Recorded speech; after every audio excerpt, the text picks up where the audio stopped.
Over 90% of studies agree that creatine improves physical performance. It's one of the most researched and trusted supplements in the world. But here's a real question. Does creatine also make you smarter, sharper, and more focused? Or is it all just hype? By the end of this video, you'll know the real cognitive benefits based on the studies that are out there, the right dose, and whether creatine makes sense for you if you're looking for a mental boost.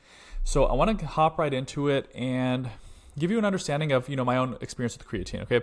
So I've been taking creatine since college. I probably started when I was, 20 or 21.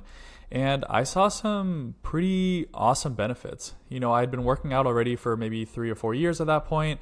And then I started taking it and I noticed my strength go up, my, muscle size go up and everything. And I've been taking it off and on for almost 11 years, I think. There's been a few periods of time where I'll stop taking it for like 6 months or so.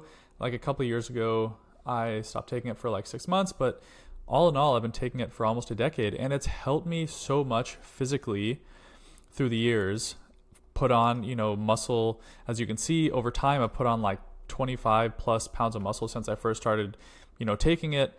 And on top of that, I've seen a lot of physical performance benefits from an athletic standpoint. So I've been able to improve my power, my strength, and everything that translate into, playing basketball or whatever it is that I want to do.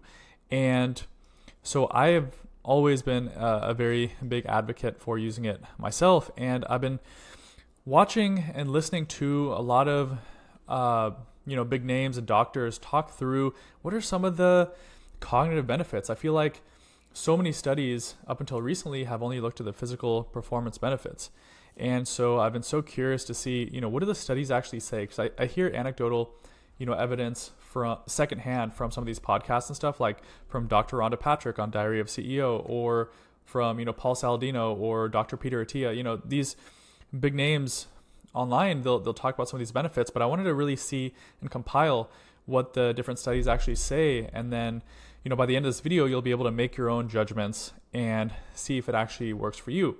And so a big reason why it fascinates me is, I travel a lot and, I'm trying to build a business. Like I have to be cognitively sharp. And a lot of the people I work with are also business travelers and people who are on the move. Sometimes that comes with sleep deprivation. That comes from time zone changes, jet lag, stuff like that. So I'm like, okay, can this be a real boost to not only myself, but the people I work with to improve their own businesses, to improve their performance when they are on the move and, traveling around. So, universally, it's known as a net positive for almost all demographics, but I really wanted to look into the cognitive benefits.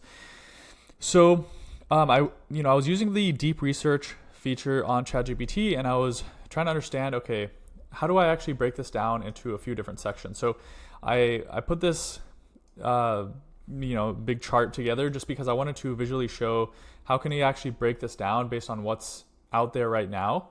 And so I'm going to start with going over a little bit of a background. Then we're going to talk through dosages and supplementation protocols and actual trials.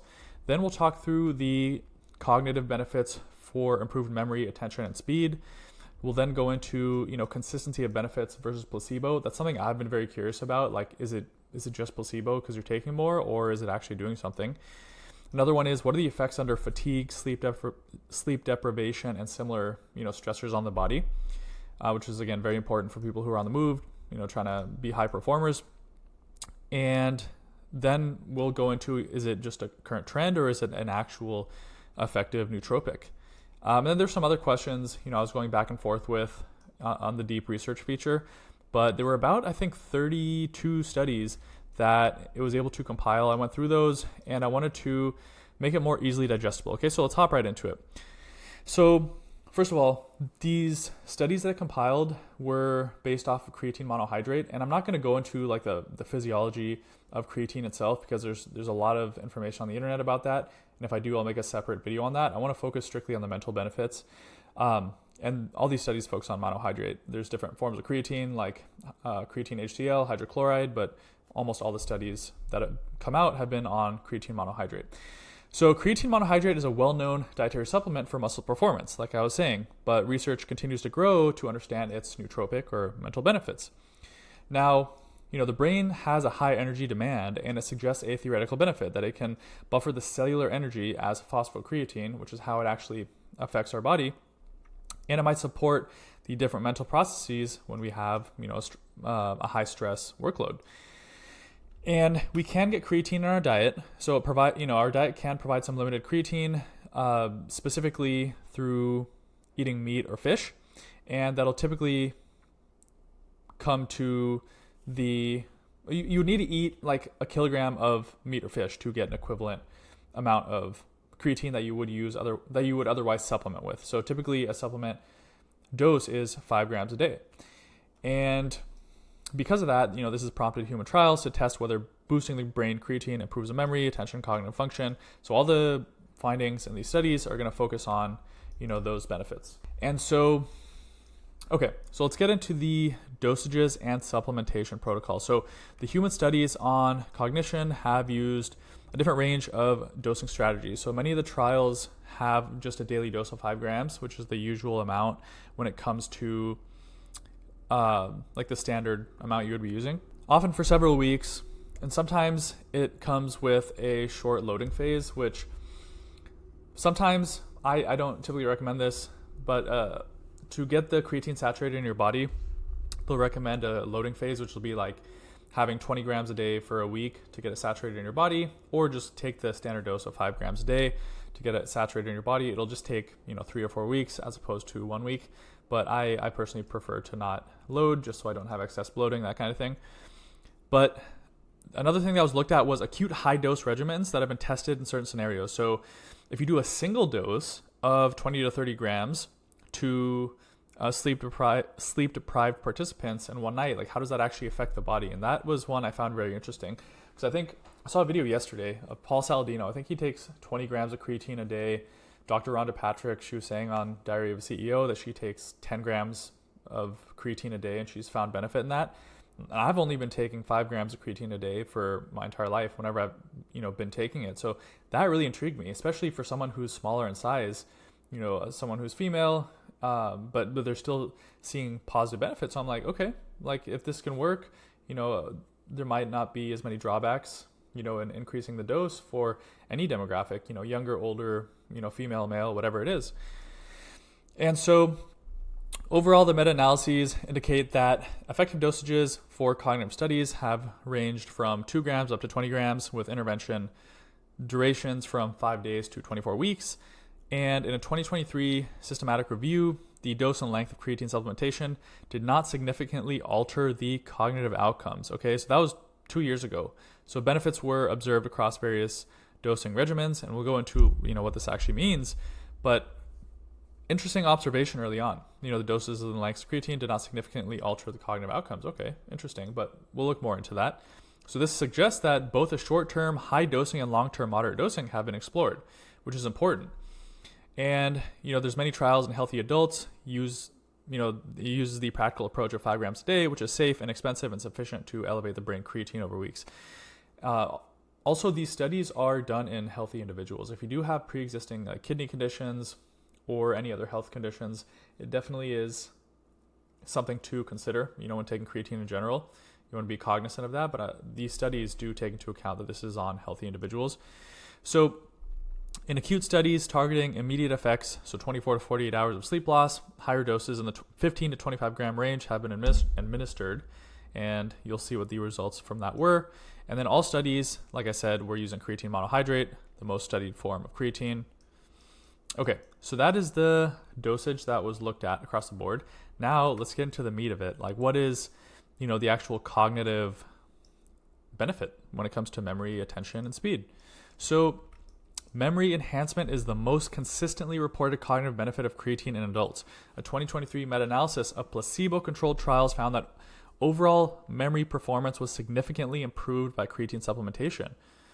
Very interesting. And this effect was especially notable in older adults. Okay, so when memory scores improved almost a full standard deviation with creatine, whereas younger adults showed virtually no benefit. So that's an interesting observation there, and we'll see what that means for long-term effect. But similarly, so that was 2 years ago, 2024 review confirmed moderate evidence for memory improvements, highlighting the creatine usage had better performance on measures of short-term recall and working memory than the placebo. So, okay, my question was, Is it placebo of people just being like, oh, okay, it's supposed to do something for me, and because of that, I'll get a boost? No, it's saying, actually, more than the placebo group, it actually did something. So beyond memory, some trials reported faster information processing and attention with creatine. The 2024 meta-analysis observed small but significant improvements in attention time and processing speed. Really important markers when it comes to being at your sharpest, when it comes to, mentally. So meaning participants on creatine completed attention tasks more quickly or maintained focus better. Likewise, reaction time on cognitive tests can improve. For example, one placebo-controlled study noted quicker reaction times in the creatine group. And so these findings align with creatine's role in cellular energy buffering. It may help sustain high-speed neural processing when cognitive demand is elevated. That is the key over there. And in contrast, executive functions, so reasoning, problem solving, show less consistent improvement. Not saying it doesn't show improvement at all. It's saying it shows less consistent improvement. But that's a big one.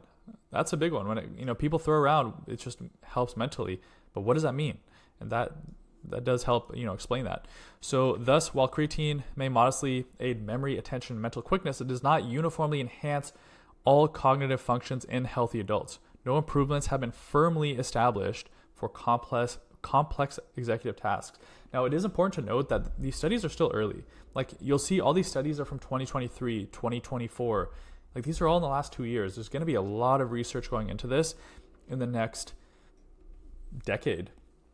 And it is important to note that anecdotal evidence of people's actual reaction to higher dosages is very important to take into account. So if people time and time again are noticing these effects, then that is something to take into account, especially when paired with other, nootropic supplements. And so anyways, this was very interesting. By the way, real quick, I have a free 7-day business traveler fitness reset, which helps you get your health back on track from anywhere without needing a gym, unless you have access to one, but you don't need it, without rigorous food tracking on the road. And I basically give you a daily to-do list, which takes no more than 20 to 30 minutes every single day. It's super simple, and you get to work directly one-on-one with me. It's totally free. Just hit the link in the description for more information, and let's get back into the video. And now let's actually move on to the consistency of benefits versus the placebo effect. Okay, so this will go into that a little bit further. The cognitive effects of creatine, though promising, are not observed uniformly across all studies. Again, there's going to be more studies to come, but that raises the question of consistency and possible placebo influence. Many trials are double-blinded and placebo-controlled, reducing expectancy effects, but results have been heterogeneous. So, there's still work to be done to get the true outcome there, but some well-controlled studies in young omnivores have no significant cognitive differences between creatine and placebo effects. On the other hand, trials in populations with potentially lower baseline creatine often reported clear benefits. And I was actually talking to a friend about this recently, and she had not used creatine before. And she just started taking the standard dose of 5 grams. But because her body was not used to it, she said, that she was feeling cracked out, which is, if your body's not used to it and, you have this understanding that it's supposed to help mentally, is it placebo or is it actually working? Either way, if it's doing something for you to improve your performance, even if it is placebo, that's still a net positive. So kind of interesting there. So overall, evidence points to small, genuine benefits rather than pure placebo, which is good overall. When it, some show more results than other studies. Meta-analyses have detected real performance improvements attributed to creatine. That said, the effect sizes are generally modest. One research group concluded that creatine might have a small beneficial effect, but emphasized the need for larger studies to confirm, which makes sense. This is still pretty early. So in practical terms, this means cognitive gains are not guaranteed for every individual, but if you do feel it and you have your anecdotal evidence on yourself, then there's still a lot of merit to that. Okay. And so some participants and tasks showed improvement while others do not, a pattern inconsistent with strong universal placebo effect, but indicate a subtle benefit that can be hard to detect without sufficient sample size or specific conditions. It's worth noting that in a few studies, participants correctly guessed that they were on creatine due to minor side effects like weight gain or the gritty taste, which could introduce an expectancy bias. So overall mood or motivation changes from the guesswork seemed unlikely. And then still the consistency of the benefits is variable. So that seems to be a common theme, that the consistency of benefits is variable. Some people might notice more, some people might notice less in studies and in real life. And on top of that, depending on the dosage you're using, that could also play a big variable. So not only does the individual person play a variable, because we're so unique and our bodies function on our own accord, but some might get more benefit with 15 grams versus 10. And I've heard people say once they pass a certain threshold, that's where they really feel the magic. So I'm going to start experimenting probably with 10 grams and see where that goes. One thing I'm going to focus on is, do I have excess bloat? Like, I don't want that in the sense where I don't want to have excess water retention in my face specifically. If I feel that, it just tanks my the way I look at myself, and I don't like my face getting all swollen, but we'll see what that does with 10 grams. So anyways, this variation suggests that any cognitive enhancement from creatine is real but context dependent, more pronounced in certain populations, older adults, vegetarians, sleep-deprived individuals, and for certain tasks rather than uniform boost in all settings. So it's not a magic pill, but very interesting if you are traveling a lot, if you're sleep-deprived, going across time zones, if you're not used to taking it, if you're vegetarian, you're older in age and you're not used to taking it. Like, there are a lot of use cases that seem, universally, it could actually provide some benefit, but you have to, make your judgment for yourself. Now, okay, let's go into some deeper information on the effects under fatigue, sleep deprivation, and similar stressors. So one area where creatine's cognitive benefits seem especially relevant in real-world conditions, which is fatigue or sleep loss. So because creatine can shore up the brain's energy reserves, it may help maintain mental performance when we are cognitively tasked. So like I was saying, for example, during sleep deprivation, jet lag, or prolonged mental work. Now, indeed, human trials support this in a landmark study. Researchers found that after 24 hours of total sleep deprivation, individuals who had loaded with creatine 20 grams a day for a week showed significantly less decline in cognitive tasks and mood than those on placebo. The creatine supplemented group maintained better performance in tests stressing the prefrontal cortex, such as random number generation and complex reaction time, and reported a more stable mood despite being awake all night. So that's huge. I mean, being sleep deprived wears you down emotionally, physically, socially. So that actually is quite a benefit, because sometimes on these trips, like, I'll need a mental or social reset. So, if I have high demands on a certain day, I might experiment with, higher dosage creatine for that specific event. Now, this suggests creatine helped counteract some negative effects of sleep loss on the brain. Recent research has reinforced these findings. A 2024 crossover trial kept volunteers awake overnight and gave them a huge dose of creatine. The results showed creatine improved vigilance, processing speed, and reduced subjective fatigue in the wee hours of the night. Okay, so 2 to 4 a.m. compared to the placebo.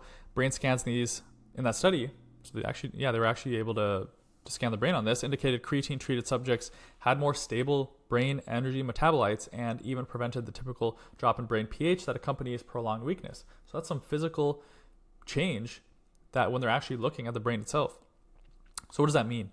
It means that creatine can temporarily blunt cognitive deterioration due to sleep loss, helping sustain attention and quick thinking when we would normally be exhausted.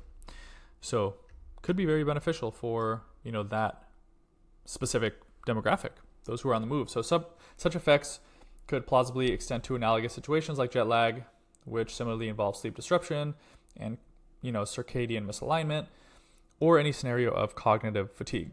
So while direct studies on jet lag are lacking, it's, the sleep deprivation evidence implies that creatine might help travelers or shift workers stay mentally sharper. Okay, so anything we can do to get that edge might be beneficial. Again, make your own judgment based off this information and off these learnings. Additionally, creatine might aid cognitive resilience under stress in occupations that demand alertness despite fatigue. So, nutrition scientists have speculated first responders, military, or medical staff could benefit from that with extended wakefulness or high stress shifts. Like if you're doing residency or something, you have a 24-hour shift, maybe that'll help if you have to be, cognitively on demand and working with patients. In one military-oriented trial, short-term creatine benefits combined with beta-alanine improved certain cognitive and physical performance measures. These findings align with the anecdotal reports that creatine users feel less mentally drained. Okay, pretty consistent. And this supports energy metabolism, appears to reduce the cognitive toll of sleep deprivation. So that seems like a pretty consistent finding. This makes creatine an intriguing strategy for real-world cognitive challenges like overnight work, long flights, or any condition of cognitive fatigue where maintaining mental sharpness is difficult. So, pretty common theme over there. Now, where does this actually lead us? Okay, trend or truly effective nootropic. Given a lot of information, and let's see what this says. Okay, so with the accumulating research, creatine is increasingly discussed, not just as a sports supplement, but a potential nootropic for mental sharpness. This is a trend of healthy individuals. Current evidence suggests some genuine cognitive benefits, particularly for memory or mitigating fatigue-related impairments. These effects, however, are genuinely small and variable. This is a really important statement. Creatine is not a quick fix, smart drug, or stimulant. Instead, think of it as a subtle cognitive booster that may help certain people under certain conditions. You have to make that judgment for yourself. You have to try and see if it actually benefits. Some people do say in a certain day, if you take 10, 15, 20 grams just for that day, you do see the benefits, but you have to try for yourself. For example, older adults experiencing age-related memory decline or sleep-deprived individuals seem to derive the most noticeable improvements. In young, healthy, well-rested adults, the benefits of creatine on day-to-day mental performance are less pronounced and not consistent beyond what a placebo might achieve. That's saying a lot. That being said, creatine's popularity as a brain supplement is rising because it is safe, it is inexpensive, and biologically plausible in its action. Experts in sports nutrition have even started calling creatine an underappreciated nootropic, pointing out those benefits. The supplement community has embraced creatine's cognitive angle. This I found very interesting. Scientific consensus remains cautious. A 2024 evaluation by the European Food Safety Authority refused to authorize a health claim for creatine and cognitive enhancement, concluding that the evidence was too inconsistent. Okay, so the EFSA panel reviewed over 20 human studies and noted that while a couple of high-dose short-term trials reported improvement in working memory, those effects were not reproduced at lower daily doses or with longer continual use, and no broad improvement across cognitive domains could be confirmed. So this was last year. So again, seems to be some benefit in certain populations, but the fact that they were wary of that does say a lot. So in other words, a cause and effect relationship has not been established between creatine supplementation and an improvement in cognitive function. Meaning, calling creatine a proven cognitive enhancer would be premature. It shows a lot of promise, and a lot of people have found actual benefit in it. Whether placebo or not, if it's a benefit and it brings you a net positive result and an outcome, then, it still does work. But the evidence supports some improvement in memory, attention, and mental fatigue, but the effects are relatively modest and context dependent, a common theme we've been talking about. Creatine is definitely not just hype. I have found so many physical benefits, and I'm going to continue to experiment with the mental benefits as well. Unlike many trendy nootropics, it has, multiple placebo-controlled trials. Yet it's not a magic pill for instant focus or IQ gains. Its best use may be long-term supplement for overall brain energy support as a preventative measure. And some speculate it could buffer the brain against cognitive decline or demanding conditions over time. Okay, so given its safety profile, taking creatine for mental sharpness is an emerging trend grounded in some science. But expectations should be kept realistic. Future large-scale trials will hopefully clarify which benefits most, or who benefits most and under what conditions. For now, creatine offers a small cognitive boost, particularly in memory retention, maintaining focus under fatigue. Still making it intriguing, an intriguing nootropic for healthy adults. So now there are a few other follow-up questions. I wanted to, dig deeper into the research, and the findings kind of basically mention that. It's like, do I need bigger doses and how often? So like it said, only in certain contexts would it actually provide benefit. So there's a big paragraph here. Basically, the things to experiment with are short-term doses. So if you're sleep deprived, if you're going on long-term travel across time zones, if you want to see a cognitive spike on one day, load it like 20 grams for that one particular day that you really need that cognitive load. If you do it every day, there's been no really effects that show it's going to sustain if you keep that high dosage. But maybe you'll find that benefit for yourself. So I personally will maybe try the 20 gram dose like once in a blue moon, but realistically, I might just bump it to 10 grams a day and see how that provides my overall brain processing beyond caffeine, and other things that are used. So that's basically what the first one is saying. Do I need big doses? How often? The next one is this one I was very curious about, because on all the podcasts I listen to when it comes to the cognitive benefits, there's not much talk about what the effects actually do to the kidneys. Again, the studies were all done in healthy individuals, and in general, creatine is very healthy it's very safe for healthy adults that have functioning kidneys and everything. And it might spike some biomarkers falsely due to the byproduct of creatine, which is creatinine. But I've been curious, even though it's safe for 5 grams, like what does a 10 gram or 15 or 20 gram dosage look like when there's extra byproduct in the system? We end up peeing out 1 to 2% of creatine is stored as creatinine, which is the byproduct, and then we end up peeing it out. But I was very curious, do we also, if we have a higher dose, do we also pee out the excess, or where does that actually go? And I hadn't heard that on any of the podcasts. So one thing I was looking at is a spike safe for kidneys if I already take 5 grams a day? And basically, there weren't too deep, there wasn't much deep research or evidence in terms of actually testing for that, but we'll see a lot more in the coming years. But that being said, in healthy adults with normal kidney function, there should be no change in effect, from a physiological standpoint. So there should be no issues there when it comes to the byproduct actually being in the body. And then that's where this question was. Any worries about even higher creatinine? Where does it go? Permanent damage, that kind of thing. So it was kind of saying, nothing has been shown in healthy individuals. Again, if you have any kidney conditions or anything, then you definitely want to be wary. Okay, and then the practical playbook for business travelers. So, most weeks, just take the standard dose of 3 to 5 grams a day, and then that'll help you in your regular benefits, your muscle saturation, your strength, your physical performance. It'll give you some mental boost.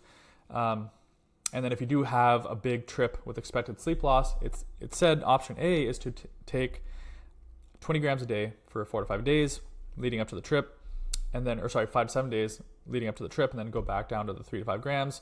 Again, I'm not going to do that personally. I'll probably just do the loading of 20 grams on like one specific day, because that also has been shown in some individuals to help.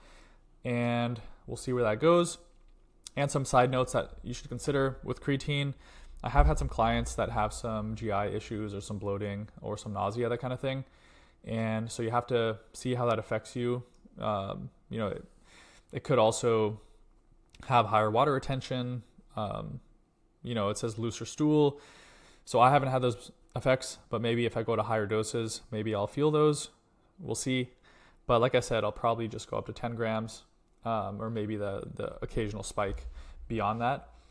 And the form and quality, so all of this was using creatine monohydrate. There's other forms of creatine like creatine hydrochloride, HCl, and those aren't as widely studied, but that also requires different dosaging if you're using HCl. So I recommend personally using creatine monohydrate.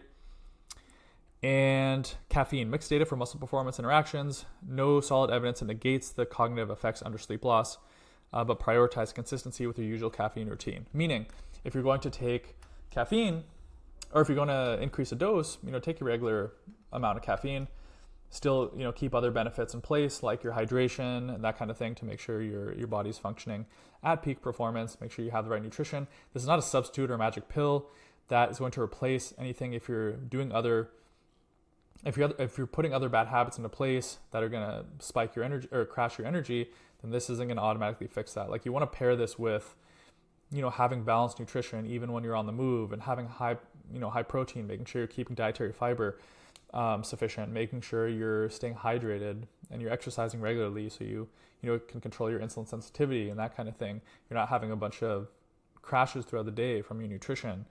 And that all is going to stack up to give you the most benefit. So like I said, I've been using this for over a decade for physical performance.